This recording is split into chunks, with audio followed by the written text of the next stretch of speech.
We have infinite access to financial advice on the internet. You can find thousands of podcasts, articles, and influencers telling you exactly how to manage your money. Yet the vast majority of people consuming this content remain permanently stuck in the middle class. This disconnect exists because most popular financial frameworks prioritize safety over velocity.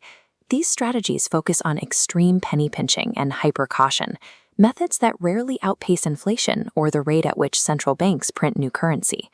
By following them, you are participating in a game where the goalposts move faster than you can run. You see this constantly with the Dunning-Kruger effect.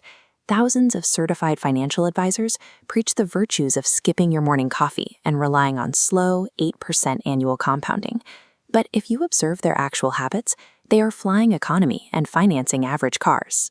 They carry an illusion of competence, but lack the extreme wealth to validate their methods.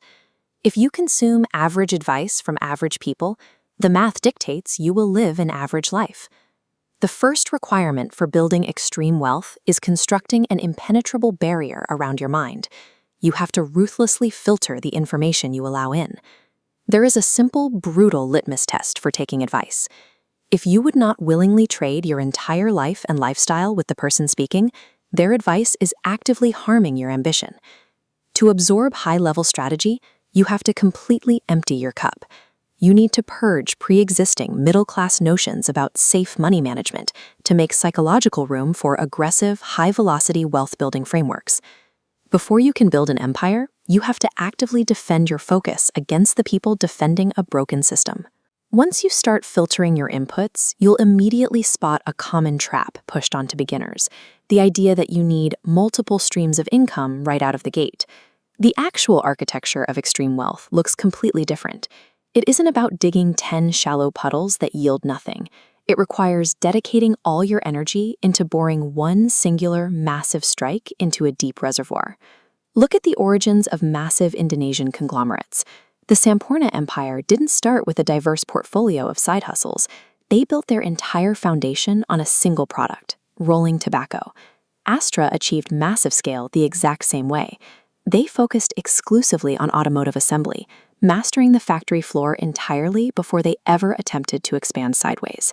This is the 10-year rule. You have to commit a full decade to eating dirt and mastering one specific industry. When supply chains break or accountants make mistakes, you stay and solve the problem instead of quitting to chase a new trend. Premature diversification often leads to low returns across the board.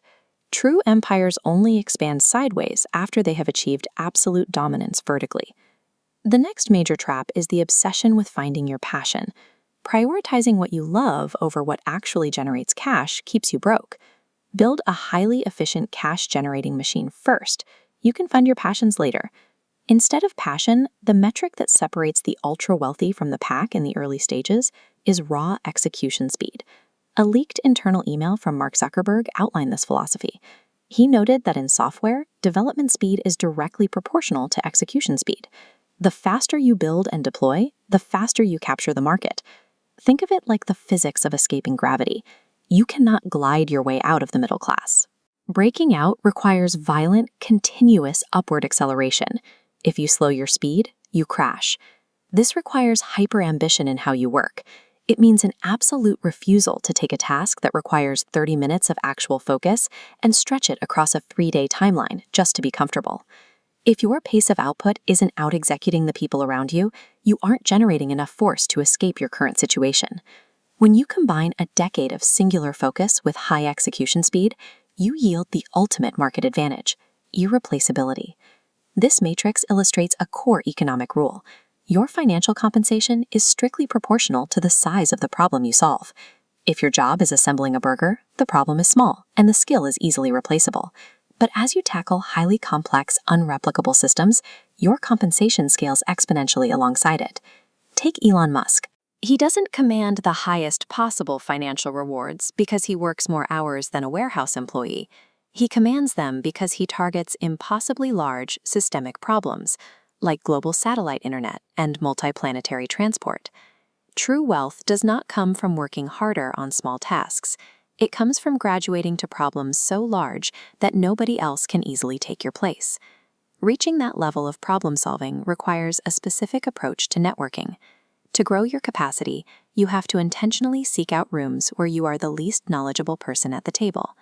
Once you get into those rooms, you have to strategically deploy silence. Talking only proves what you already know. Staying quiet and absorbing the operating frameworks of the ultra-wealthy yields a much higher return on your time. This chart shows the cumulative effect of the 1% rule. Improving your skills by 1% every day creates a compounding effect on your knowledge and execution capacity. Over a 10-year timeline, this growth moves from linear to exponential. Filtering out mediocre advice, mastering a single industry, and executing with speed removes the element of luck from your career. At that point, financial independence becomes a predictable outcome of your daily habits.